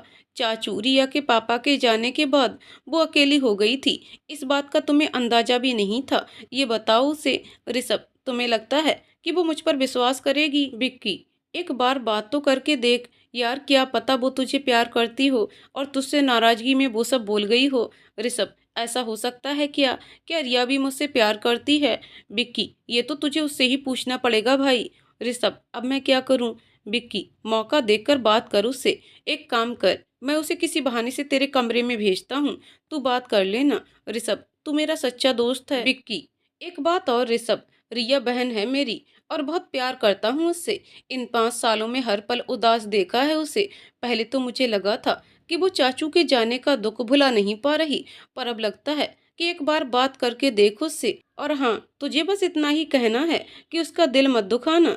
तुम पर भरोसा कर रहा हूँ, क्योंकि जो हालत मैंने तुम्हारी देखी है उसी तरह रिया को भी हर पल उदास देखा है मैंने। ऋषभ, थैंक्स यार। विक्की ऋषभ को गले लगा लेता है और विक्की कमरे से चला जाता है। थोड़ी देर के बाद विक्की किसी बहाने से रिया को ऋषभ के कमरे में भेजता है, पर रिया को ये नहीं पता था कि वो ऋषभ के कमरे में जा रही थी। जब वो कमरे में गई तो उसे कोई नहीं दिखा। जैसे ही वो कमरे के अंदर गई, ऋषभ ने कमरे का दरवाजा पीछे से बंद कर दिया। रिया ने जब ऋषभ को देखा तो वो हैरान हो गई। रिया, तुम यहाँ? तो तुम हो विक्की भैया के फ्रेंड, वो बुला रहे हैं तुम्हें, पर तुमने ये दरवाजा क्यों बंद कर दिया? ये कहकर रिया दरवाजे की तरफ बढ़ गई। ऋषभ उसका हाथ पकड़कर उसे रोकते हुए, रिया प्लीज थोड़ी देर रुक जाओ, मुझे तुमसे कुछ बात करनी है। रिया थोड़े गुस्से में, अब मुझे आपसे कोई बात नहीं करनी और हाथ छोड़ो मेरा। ऋषभ अचानक से घुटनों पर बैठ गया।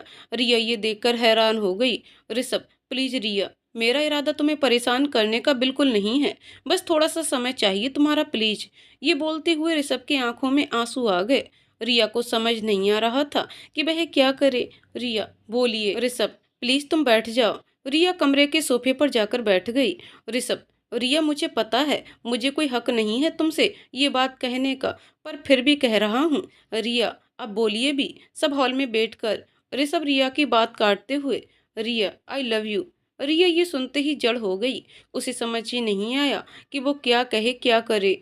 ऋषभ उसे चुप देखकर, रिया तुम प्लीज नाराज मत हो ना, पता नहीं कब प्यार हो गया तुमसे। पिछले 5 सालों से तुम्हारा इंतजार कर रहा हूँ रिया। मैं जानता हूँ कि तुम्हारे बुरे वक्त में मैं तुम्हारे साथ नहीं था, पर रिया मुझे तुम्हारे हालात का पता नहीं था। अगर पता होता तो दुनिया के किसी भी कोने में होता तो दौड़ा चला आता। फिर ऋषभ उसे पूरी बात बताता है कि कैसे उसका फोन गिर गया था, फिर वो शहर के बाहर चला गया और जब वापस आया तो उसका परिवार उस शहर को छोड़ चुका था। रिया ऋषभ की बातें चुपचाप सुन रही थी। रिया की आंखें आंसुओं से भीग चुकी थी। ऋषभ ने जब रिया को रोते देखा तो कहा, रिया मैं तुम्हें रोते नहीं देख सकता, तुम्हें अगर आज नहीं बताता तो हमेशा अफसोस रहता मुझे कि तुमसे अपने दिल की बात नहीं कह पाया। मैंने तुम्हें बता दिया है कि तुमसे बहुत प्यार करता हूँ, तुम हाँ करो तो मुझसे ज़्यादा खुशी शायद ही किसी को होगी, पर अगर तुम ना कहो तो भी तुम्हारे फैसले की कद्र करूंगा और फिर कभी तुम्हें परेशान नहीं करूंगा। रिया अब भी चुपचाप होकर ऋषभ की बातें सुन रही थी। रिया को चुप देखकर ऋषभ ने कमरे का दरवाजा खोल दिया और रिया के पास आकर बोला, तुम आजाद हो अपना फैसला लेने के लिए। कल विक्की की शादी के बाद मैं यहाँ से चला जाऊंगा। तुम मुझे अपना जवाब दे देना, मुझे तुम्हारा हर फैसला मंजूर है। ऋषभ ये कहकर कमरे से बाहर चला गया। रिया अब उठी और दौड़ते हुए छत पर आ गई। छत पर आकर गोल गोल घूमने लगी। थोड़ी देर बाद वो रुकी और पास पड़े बेंच पर बैठ गई और जोर जोर से सांस लेने लगी। रिया अपने आप से, तुम नहीं छोड़कर गए थे मुझे, तुम प्यार करते हो मुझसे हमेशा से, मैंने तुम पर भरोसा करके कोई गलती नहीं की। I love you Rishabh. मैं भी आपसे बहुत प्यार करती हूँ। जो गलतफहमियां हुई थी वो साफ हो गई हैं अब। आज बहुत बड़ी खुशी दी है तुमने मुझे। ऋषभ हॉल में आ गया। विक्की और रिया, विक्की की मंगेतर की संगीत की रस्म चल रही थी। सब लोग नाच गा रहे थे। विक्की और उसकी मंगेतर रिया ने भी डांस किया। फिर वो लोग बैठ गए। विक्की ऋषभ को देखते ही अपने पास बुलाया। ऋषभ उसके पास जाकर बैठ गया। विक्की, क्या हुआ भाई, तूने बताया या नहीं? और रिया कहाँ है? ऋषभ, मैंने रिया को सब कुछ बता दिया है और अब उस पर ही छोड़ दिया है सब कुछ। अब जो रिया चाहेगी वही होगा। विक्की, हम मुझे लगता है वो समझ जाएगी। अब जल्द ही तुम दोनों साथ होगे। ऋषभ मुस्कुराते हुए, थैंक्स भाई, तुमने बहुत कुछ किया है मेरे लिए, तेरा एहसान कैसे चुका पाऊंगा मैं। विक्की, वाह भाई, सही है तेरा भी, भाई भी बोलता है और एहसान की बात करता है। जा, मैं तुझसे बात नहीं करता। ऋषभ, अरे मेरे दूल्हे राजा, माफ कर दे, अब से ऐसा कभी नहीं कहूंगा। अब ठीक है। दोनों दोस्त हंसने लगते हैं। तभी रिया ऊपर से आती है और वह अपनी होने वाली भाभी के पास जाकर बैठ जाती है। उसने एक बार भी ऋषभ की ओर नहीं देखा। ऋषभ ये देखकर उदास हो गया। विक्की, अरे अब मुंह मत बना, हो सकता है वो सबके सामने तुझसे बात करने में शर्मा रही हो। ऋषभ, मैं परेशान नहीं हूँ, रिया का जो भी फैसला होगा मुझे मंजूर होगा। एक पूरा दिन बीत गया। रिया अभी भी ऋषभ से बात नहीं कर रही थी। ऋषभ ने कोशिश भी नहीं की। वह रिया को अब परेशान नहीं करना चाहता था। शादी का वक्त आ गया था। विक्की मंडप में बैठा था और उसके बगल में उसकी होने वाली दुल्हन रिया। शादी की रस्में शुरू हो चुकी थीं। ऋषभ बीच बीच में रिया को देख रहा था, पर रिया उसे थोड़ा परेशान करने के मूड में थी। उसने सोच रखा था कि विदाई के बाद ऋषभ को सब कुछ बता देगी, इसलिए उसे देख भी नहीं रही थी। शादी हो गई। अब सभी लोग विदाई की तैयारी में लग गए थे। विक्की भी व्यस्त हो गया था। पूरा हॉल खाली हो चुका था। सब लोग अपने कमरे में चले गए थे। ऋषभ कुछ देर वहीं बैठा रहा। फिर जब उठकर जाने लगा तो उसे सामने से रिया आती हुई दिखाई दी। ऋषभ जैसा था वैसा ही खड़ा हो गया। रिया उसके पास से गुजरती हुई बाहर चली गई। ऋषभ को अब समझ आ गया था कि रिया का जवाब क्या है। वो अपने कमरे में चला गया। उसकी आंखों से आंसू निकल रहे थे, पर वो अब रोना नहीं चाहता था। उसने मन ही मन रिया को दुआ दी और कहा, जहाँ भी रहो हमेशा ही ये चाहूंगा कि तुम हमेशा खुश रहो। उसने विकी को मैसेज कर दिया कि वो जा रहा है और वो अपना सामान लेकर बाहर निकल गया। ऋषभ जा चुका था। विक्की ने शादी की रस्मों में व्यस्त होने के कारण मैसेज पर ध्यान नहीं दिया। जब सुबह सुबह उसने मैसेज देखा, वो ऋषभ के कमरे में गया। ऋषभ जा चुका था। विक्की अपने कमरे में जाने लगा तो उसे रिया दिखी। उसने रिया को बुलाया और एक कमरे में ले गया। रिया, क्या हुआ भैया, आप मुझे अचानक से यहाँ क्यों ले आए? भाभी कहाँ है? विक्की, तूने ऋषभ को क्या जवाब दिया? रिया, आप कैसे जानते हैं ये सब? विक्की, मुझे सब ऋषभ ने बताया। तुम ये बताओ कि तुमने उससे क्या कहा? रिया, मैंने अभी तक उनसे कोई बात नहीं की। विक्की, क्या मतलब? उसने तुझसे कुछ पूछा था, राइट? रिया, जी, मैं थोड़ी देर बाद जा रही हूँ उनका जवाब देने। विक्की, क्या मतलब? अब जा रही हो? वो जा चुका है रिया। रिया चौंकते हुए, क्या, कहाँ चले गए? विक्की, पहले तुम ये बताओ कि तुम उसे क्या जवाब देने वाली थी? बोलो रिया, क्या तुम उसे ना करने वाली थी? रिया, नहीं भैया, ऐसा नहीं, मैं तो उन्हें हाँ। बोलते बोलते रिया रुक गई।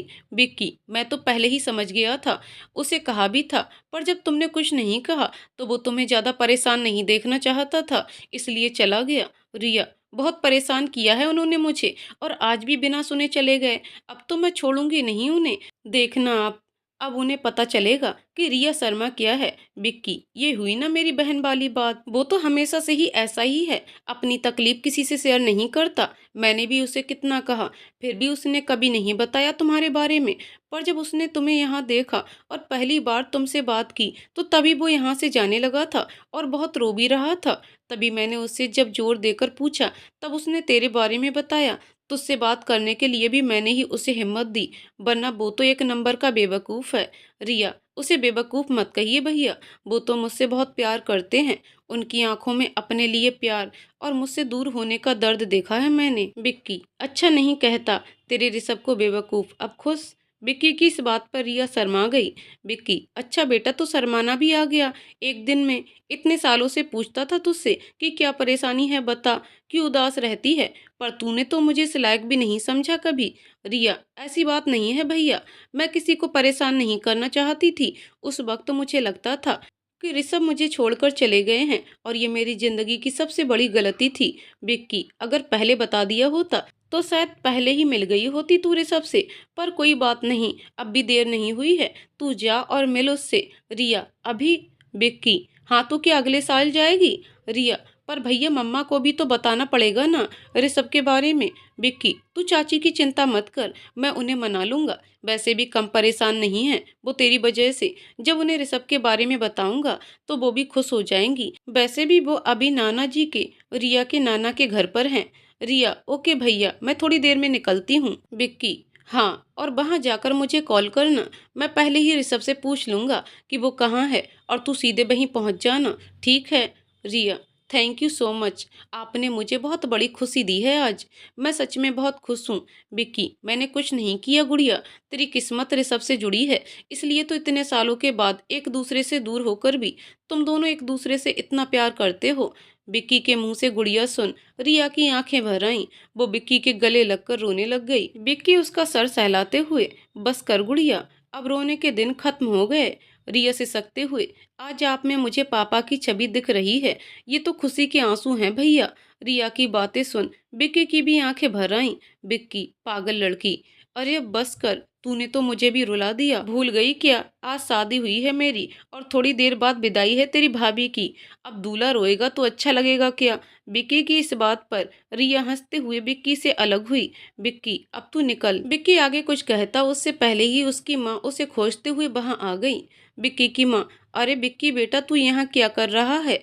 अब अगर दोनों भाई बहन की बातें खत्म हो गई हों तो चलो, अभी रस्में बाकी हैं बेटा, और बहू भी तुझे खोज रही थी, तू उसे बिना कुछ बताए यहाँ आ गया, वो भी परेशान हो गई है बेटा।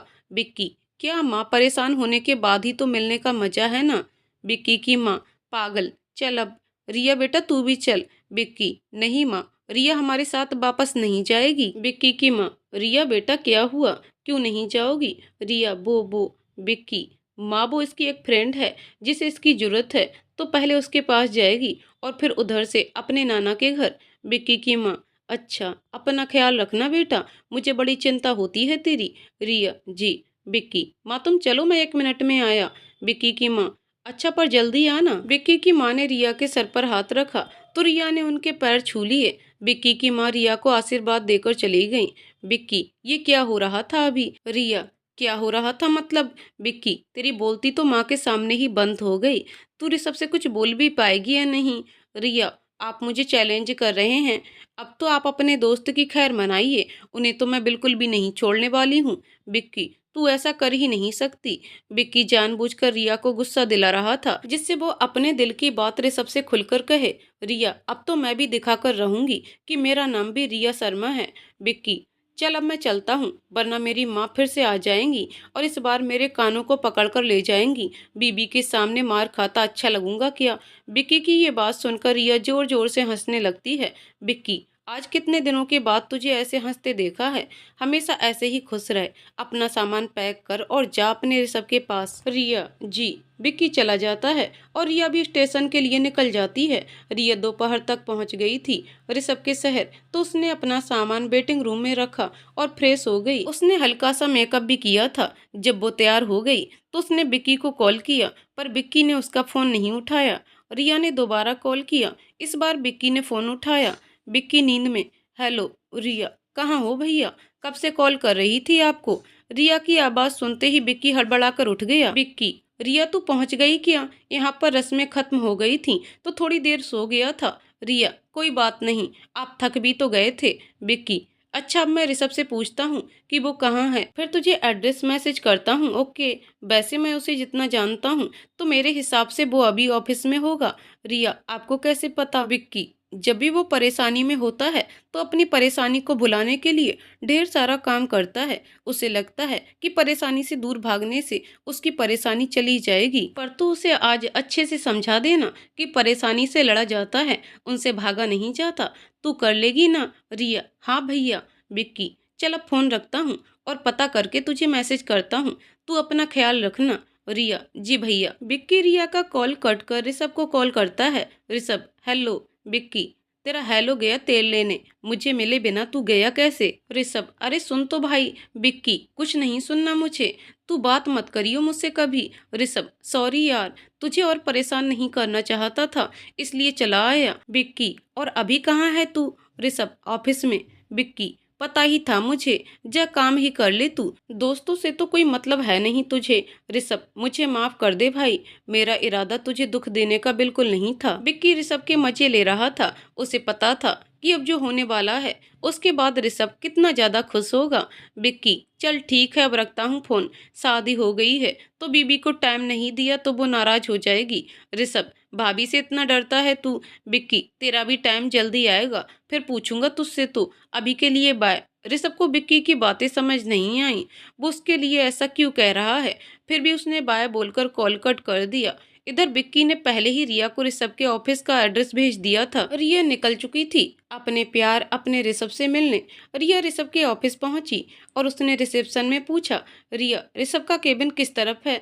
रिसेप्शन में खड़ी लड़की ने एक नज़र रिया को देखा, फिर पूछा, जी आप कौन? रिया, उनकी होने वाली पत्नी। रिसेप्शन में खड़ी लड़की हैरानी से उसका मुंह देखने लगी, क्योंकि ऋषभ लड़कियों से हमेशा दूर रहता था और किसी ने कभी उसे किसी लड़की के साथ नहीं देखा था। रिया, क्या सोच रही हो, जल्दी बताओ। रिसेप्शन में खड़ी लड़की, मैम सर को पूछना पड़ेगा, क्योंकि सर की इजाजत के बिना कोई उनके केबिन में नहीं जाता। रिया, तुम मुझे मत सिखाओ कि क्या करना है, तुम बस केबिन किस तरफ है वो बताओ, बाकी मैं संभाल लूंगी।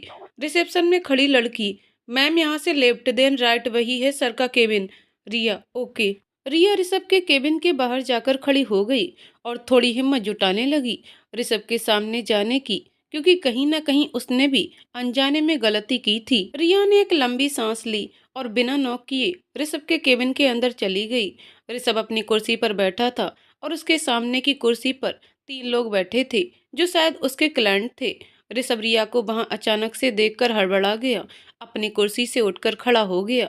रिया ऋषभ के सामने आते हुए, तुम्हारी हिम्मत कैसे हुई मुझे फिर से छोड़कर जाने की? ऋषभ अभी भी जड़ होकर सिर्फ रिया को देखे जा रहा था, उसे यकीन नहीं हो रहा था कि रिया उसके सामने खड़ी है। ऋषभ के क्लाइंट कभी ऋषभ को देखते तो कभी रिया को। सारा ऑफिस ऋषभ के केबिन के बाहर खड़ा नजारा देख रहा था। जब ऋषभ ने रिया को कोई जवाब नहीं दिया तो रिया वहां पड़ी फाइल्स को उठाकर उसे हल्के हाथों से मारने लगी। रिया, कुछ पूछा है तुमसे? क्यों आ गए तुम? मेरे जवाब का इंतजार क्यों नहीं किया? बोलो ऋषभ, अब तो कुछ बोलो। ऋषभ को रिया से मार खाने के बाद होश आया। रिया ऋषभ को फाइल से मारती जा रही थी और बोल भी रही थी। रिया की आंखों में आंसू आ गए थे। ऋषभ ने उसका हाथ पकड़ा और उसके आंसू पोंछने के लिए हाथ बढ़ाया तो रिया पीछे हट गई। ऋषभ का ध्यान अब ऑफिस के लोगों पर गया। उसने सबको बाहर भेज दिया और अपने केबिन का दरवाजा लॉक कर दिया। रिया ने भी अपने आंसुओं को साफ कर लिया। ऋषभ, तुम कुछ कह रही थी? जब रिया ने ऋषभ की बात का कोई जवाब नहीं दिया तो ऋषभ ने रिया का हाथ पकड़ा और एक कुर्सी पर उसे बैठा दिया। ऋषभ ने रिया को पानी पिलाया। ऋषभ, सॉरी रिया, मेरी सारी गलतियों के लिए माफ कर दो मुझे। रिया, माफ करूंगी, पर एक शर्त पर। पहले प्रॉमिस करो कि तुम आज के बाद कभी मुझे छोड़कर नहीं जाओगे। ऋषभ, वादा करता हूँ। रिया, हम। ऋषभ, पर तुमने तो जवाब दिया ही नहीं। रिया, कौन सा जवाब? ऋषभ, जो सवाल मैंने तुमसे किया था उसका जवाब। रिया ऋषभ को परेशान करने के मूड में थी। कौन सा सवाल? मुझे तो कोई सवाल याद नहीं। ऋषभ, ठीक है, अगर याद नहीं तो फिर से पूछ लेता हूँ। रिया, बहुत प्यार करता हूँ तुमसे और तुम्हारे साथ पूरी जिंदगी बिताना चाहता हूँ, तो क्या तुम मेरा साथ दोगी? रिया मुस्कुराते हुए हाँ ऋषभ, मैं दूंगी आपका साथ हमेशा। ऋषभ, इतना छोटा सा जवाब, मैंने तो कुछ और सोचा था। रिया, पर क्या? ऋषभ, यही कि तुम भी मुझसे अपने प्यार का इजहार करोगी, जो मैं कब से सुनना चाहता था। रिया, बिल्कुल नहीं। ऋषभ, प्लीज रिया, जो लड़की सारे ऑफिस के सामने मुझे मार सकती है, अब अपने प्यार का इजहार करने में शर्मा रही है। रिया, मैं नहीं शर्मा रही हूँ। ऋषभ, तो फिर कहो ना, या मैं समझूं कि तुम मुझसे प्यार ही नहीं करती। रिया, प्यार करती हूँ, बहुत प्यार करती हूँ, तभी तो इतनी दूर से आई हूँ, सिर्फ तुम्हारे लिए। ऋषभ ने जैसे ही ये सुना, उसने रिया को खींचकर गले से लगा लिया, तो रिया ने भी उसे जोर से पकड़ लिया, जैसे वो अभी छोड़ देगी तो ऋषभ उससे दूर चला जाएगा। थोड़ी देर बाद दोनों अलग हुए। ऋषभ, थैंक यू रिया, अब मैं तुमसे आज एक वादा करता हूँ कि अब कभी तुम्हारा भरोसा नहीं तोड़ूंगा। रिया, जानती हूँ। ऋषभ ने पहले विक्की को कॉल कर सब बताया और रिया को लेकर वो अपने घर चला गया। रिया ने पहले तो मना किया, पर ऋषभ और देर नहीं करना चाहता था, इसलिए रिया भी मान गई। ऋषभ का घर। सरला जी, ऋषु तू आज सुबह ही निकल गया था बेटा। ऋषभ की माँ आगे कुछ बोलती, उससे पहले ही उसने ऋषभ के पीछे खड़ी रिया को देखा। ऋषभ, माँ ये रिया है। रिया सरला जी के पैर छूती है, तभी ऋषभ के पापा और अनु बाहर आते हैं। ऋषभ रिया को अपने पापा से भी मिलवाता है, तो रिया उनके भी पैर छू लेती है। रिया अनु को पहले से जानती थी, उसे रिया गले लगा लेती है। ऋषभ के माँ पापा ने देखा रिया से मिलाते वक्त जो खुशी ऋषभ की आंखों में थी, उससे वो समझ गए, पर ऋषभ के मुंह से सब सुनना चाहते थे। शिवराज जी, ऋषभ के पापा। रिया बेटा आओ बैठो। सब लोग सोफे पर जाकर बैठ गए। सभी को रिया पसंद आई थी, पर सबसे ज्यादा वो इसलिए खुश थे क्योंकि उनका बेटा आज सालों बाद बहुत खुश था। ऋषभ के चेहरे से मुस्कुराहट जाने का नाम ही नहीं ले रही थी। ऋषभ ने सबको बताना शुरू किया, रिया से उसकी पहली मुलाकात से लेकर उनकी ऑफिस में हुई बातचीत तक सब कुछ उसने अपने परिवार को बता दिया। शिवराज जी, इतना कुछ अपने दिल में दबा कर रखा था तूने, कभी बताना जरूरी नहीं समझा। ऋषभ अपने पापा के गले लग गया। सरला जी, रिया तूने बिल्कुल सही किया, इसने तो पिटने वाला ही काम किया था। इतने सालों तक सहता रहा सब कुछ, पर कुछ नहीं बताया किसी को भी। ऋषभ अपनी माँ के गले लग गया। ऋषभ अपनी माँ से अलग होकर कहा, सब माफ कर दीजिए मुझे। शिवराज जी, एक शर्त पर। ऋषभ, क्या पापा? शिवराज जी, यही कि तू आज के बाद कभी मेरी बहू को परेशान नहीं करेगा और उसे हमेशा खुश रखेगा। ऋषभ ने जब ये सुना तो अपने पापा के गले से मिलता हुआ बोला, पक्का पापा। सरला जी, रिया, एक वादा तुझे भी मुझसे करना है। रिया, आंटी मैं क्या? सरला जी, आंटी नहीं माँ बोल। रिया, जी माँ। सरला जी, बहू कभी मेरे बेटे का साथ नहीं छोड़ना। रिया ने जी माँ कहकर उनके पैर छूने चाहे तो सरला जी ने उसे गले से लगा लिया। इधर विक्की ने रिया की माँ को कॉल कर सब बता दिया। रिया की माँ बहुत खुश हुई ये जानकर, और इस सब को तो वो भी जानती ही थी। वो भी उनके रिश्ते के लिए मान गई। जब ये बात विक्की ने ऋषभ को बताई तो उसने उसे थैंक्स कहा और अपने घर पर सभी को ये बात बताई। ऋषभ के पापा ने रिया की मम्मा का नंबर लेकर उसी समय उन्हें कॉल किया और अपना परिचय देकर उनसे रिया का हाथ मांग लिया। रिया की मम्मा तो पहले से ही तैयार थीं। 1 महीने के बाद पूरे रीति रिवाजों के साथ सबकी रजामंदी से उन दोनों की शादी हो गई। रिया का कन्यादान विक्की ने किया था, वो भी बहुत खुश था। शादी की रात। ऋषभ, रिया तुम मेरे साथ मेरे कमरे में मेरी पत्नी के रूप में हो, मुझे तो अब भी यकीन नहीं हो रहा है। रिया ने ऋषभ को परेशान करने के लिए उसे अपने नाखून चुभा दिया। ऋषभ, आउच। रिया, अब हुआ यकीन। ऋषभ ने रिया को गले से लगा लिया और इस तरह दोनों एक हो गए हमेशा हमेशा के लिए। दोस्तों, कहानी यहीं पर समाप्त होती है। तो दोस्तों, कहानी कैसी लगी कमेंट करके जरूर बताइएगा। कहानी पसंद आई हो तो वीडियो को लाइक शेयर करें और चैनल को सब्सक्राइब करें। कहानी को पूरा सुनने के लिए बहुत बहुत धन्यवाद दोस्तों।